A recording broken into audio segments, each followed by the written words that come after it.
পুরে পুরে সেই হইল এই যে পাগলের সিনা পুরে পুরে সেই হইল এই যে পাগলের সিনা আমার আল্লাহ ডাক দিয়া কয় এরে গোলাম আমার মাইকের আওয়াজ কি তোর কানে যায় নাই মেসেজটা কি আমি আল্লাহ ওলামায়ে কেরামের জবান দিয়া তোর কান পর্যন্ত পৌঁছায় নাই আমার মালিক ডাক দিয়া কই ওরে গোলাম একটু চাইয়া দেখ চাইয়া দেখ চাইয়া দেখ তোর পাশে আমার তোমার মতো একটা ভাই তার জবান আছে কিন্তু কথা নাই তার মাথার মধ্যে চুল আছে কানটাও তোমার মতো কিন্তু আমার আল্লাহ দিছে ওরে গোলাম আমার চাইয়া চাইয়া একটু মুন্ডারে বুঝায়া দে আমার আল্লাহ কত সুন্দর তোকে হাত দিল কত সুন্দর চক্ষু দিল এই চক্ষু দিয়া কত অশ্লীল সিনেমা দেখলি রে মা কত অশ্লীল গান না দেখলে আমার আল্লাহ বলবে ও জাহান্নামের ফেরেশতারা ওই জালেমকে ধর এমন কঠিন ভাবে ধরবে রে গোলাম সেই দিন আফসোস করবা আর বলবা ইয়া লাইতানি কুনতু তুরাবা সেদিন কিন্তু আমার মালিক তোমার কথাটা শুনবে না ওরে ভাই আমার পয়গম্বর আপনার নবী আমার নবী তাই নবীর সুন্নতের আশিক যদি হও নবীর ভালোবাসায় বইরা দেবে রে গোলাম এই দুনিয়া পরকালেও শান্তি দুনিয়াতেও শান্তি দিবেন কে ওগো নবীর উম্মত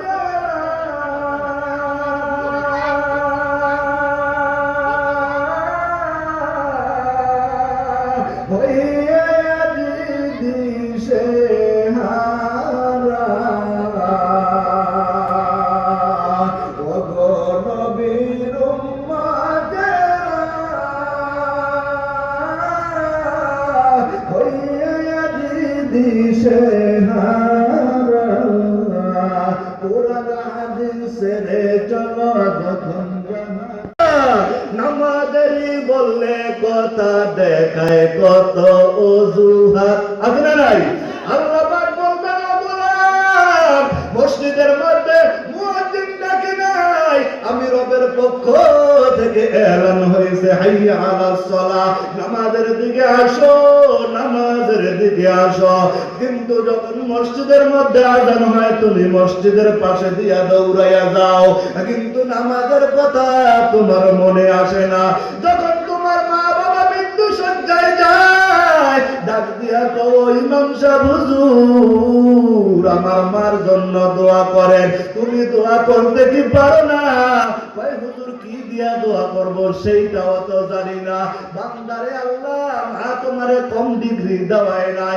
বাবা তোমাকে লন্ডন পাঠাইছে লন্ডনের বড় ভার্সিটিতে পড়লা বাবা যখন মারা গেল জানাজার কাফন দাফন রেডি হয়ে যায় বাস্তব ঘটনা বলি ও মা তুমি তোমার সন্তানটাকে কোন শিক্ষায় শিক্ষিত করবা আমার কাছ থেকে মেসেজটা নাও সন্তান বড় লয়ার হইছে সন্তান বড় বিসিএস ক্যাডার হইছে কিন্তু বাবার জানাজার নামাজের দোয়া জানে না আছে না নাই কেমন সন্তান লাগবে যে সন্তানটা আমার কবরের সামনে দাঁড়াইবে দাঁড়াইয়া দাঁড়াইয়া চোখের পানি পালাইয়া বলবে রব্বির হামহুমা কামা রব্বায়ানি সগীরা কিন্তু সন্তানটা যখন মা বাবার কবরের সামনে যায় দাঁড়ায় হাউমাউ কইরা কান্না করে ইমাম সাহেবকে খবর দেয় ইমাম সাহেব হুজুর একটু আসেন কই কেন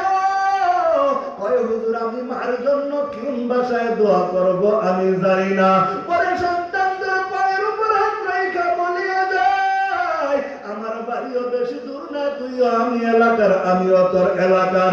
আমার বাড়ি কালীনগর, তোমার বাড়ি হয়েছে বেক্কা। তুই তো আমার ভাই, তোর পায়ের উপর হাত রাখা বলে ওরে বেক্কা ইউনিয়নে টঙ্গিবাড়ির মা বোনেরা পর্দা চাইরা চলবা না। পর্দা ছাড়া চললে তুমি দায়ুস হইয়া যাইবা। পর্দা ছাড়া চললে নারী তোমরা পর্দা কইরা চললে নারী। দুইটা এক হতে পারে? ওগো নবীর উম্মতেরা তোমরা যাইয়া না আর পর্দা সাইরা। সুপারিশ করবেন না নবী দায়ুস হইলে, সাবধানে তাকিও নারী পর্দার আড়ালে। মহিলারা আবার কইব হুজুর আর কোন ওয়াজ নাই, পর্দার ওয়াজ কেন করেন?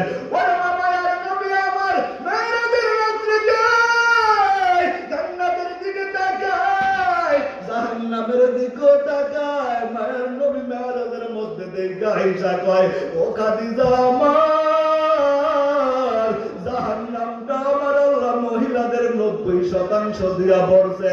কয় কেন পয়গম্বর আমার, আমরা কি স্বামীর খেদমত করি না? কয় স্বামীর খেদমত করো ঠিকই, স্বামী বিদেশ থেকে টাকা পাঠায় আর এক বেটার লগে টাঙ্কি মারে আছে না নাই? এরে মা তোর পায়ের উপর হাত রাইখা বলে যায় প্রত্যেকটা মেসেজটা যদি তোমার স্বামীর লগে করতা, কথা কইলেও সব হইতো, কিন্তু পরপুরুষের সাথে মেসেজে কথা বললে সব হবে না, গুনাহ হবে, কবিরা গুনাহ হবে, জিনার গুনাহ হবে, জিনার গুনাহ হবে। আমি তোমার পায়ের উপর হাত রাইখা বলে যাই পয়গম্বর আমার আয়েশা বলে ও খাদিজা আমার জাহান্নামটা আল্লাহ অধিকাংশ মহিলাদেরকে দিয়া বলল। আম্মা জান খাদিজা রাদিয়াল্লাহু তাআলা আনহা বলেন ও পয়গম্বর কেন জাহান্নামে এত মহিলা যাওয়ার কারণ কি? এক নম্বর কারণ হইল মহিলারা বেশি বেশি স্বামীর উপর লানত করে। কয় তোমার ঘরে আসলাম জীবনে কুত্তাম বালাম জামা কাপড় পাই নাই, এমন মহিলা আছে না নাই? আমার ডাক দিয়ে আমি আমার মা, ও মা তুমিও রাবিয়া বসরির মতো একজন মহিলা, তুমিও আব্দুল কাদের জিলানীর মা, তুমিও খাদিজাতুল কুবরার মতো একজন মহিলা, তুমিও তো বাইজিদ বুস্তাবির মা, তুমি কেন পারবা না? নবীর স্ত্রীরা যদি পারে, ওরে মা আমি বলবো তুমিও পারবা। একটু চেষ্টা কইরা দেখো, মনটারে আজকে বুঝাইয়া দেখো।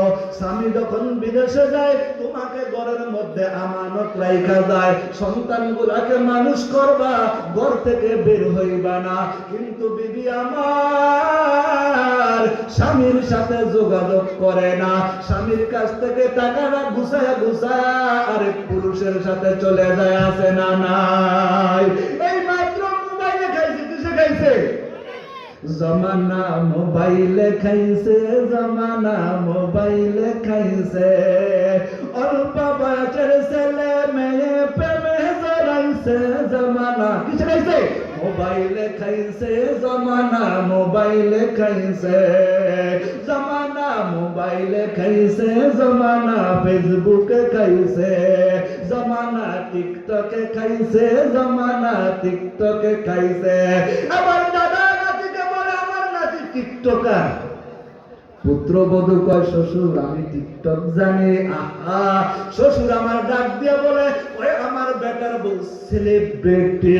ওরে না শ্বশুর না, না না, এই পুত্রবধূ তোর জন্য জাহান্নাম, এই নাতিটা তোকে জাহান্নামে দাঁড়া করাইবে। আল্লাহ ডাক দিয়ে বলবে ও না না, এই নাতিটাকে তুই ইচ্ছা করলে কন্ট্রোল করতে পারবি, কিন্তু আমি আল্লাহ তোকে অনেক অনেক সুযোগ দিয়েছি। যেই কথাটা বলতেছিলাম, অ্যাডভোকেট সাহেব বাবার জানাজার সামনে দাঁড়াইয়া গেছে, ইমাম সাহেব আল্লাহু আকবার বলল, সানা পড়ল, দুরূদ শরীফ পড়ল, তৃতীয় তাকবীরের পরে জানাজার একটা দোয়া আছে না? এবার জানাজার তৃতীয় তাকবীরের দোয়া যখন ইমাম সাহেব পড়ে, আল্লাহুম্মা গফিরলি হাইয়িনা ওয়া মাইয়িতিনা, ইমাম সাহেব যখন তৃতীয় তাকবীরের মধ্যে হাত বাঁধে পিছন থেকে ওই যে ছেলে বড় এক বুকের চোখের পানি ছেড়ে দিয়া হাউমাউ করিয়া কান্নে। ইমাম সাহেব ভয় পেয়ে গেল, জানাজার নামাজে এত জোরে কে কান্না করে। জানাজা শেষ কইরা ওই সন্তানকে ধরে, ওরে বাবা কেন তুই এত কান্না করো? সন্তান ডাক দিয়া কয়, হুজুর আমার বাবা আমাকে লন্ডনে পাঠাইলো, আমার বাবা আমাকে ইউরোপে পাঠাইছে, সমস্ত ডিগ্রি আমার আছে, কিন্তু জানাজার নামাজের দোয়ার ডিগ্রি আমার অর্জন হয় নাই। সন্তান আবার ডাক দিয়া কয়, হুজুর বাবাকে কবরে শুয়াইলাম, কিন্তু আমার মতো কপাল পড়া সন্তান বাবার জন্য দোয়া করতে পারলাম না, কেমন আমি সন্তান হইলাম? ওরে মা পর্দার সীমা, আমার বোনেরা, ওরে যুবক ভাই, ওরে ভাই, তোর পায়ে ধরিয়া বলিয়া যাই, সন্তানটাকে এমন সন্তান বানাও যেই সন্তানের দিকে তাকাইলে মায়ের নবী হাদিসের ভাষায় বলে, যেই সন্তানটা সকালবেলা মক্তবের মধ্যে রওনা দেয়, আল্লাহ পাকের রহমতের ফেরেশতারা নূরের পর পিছায়া দেয়।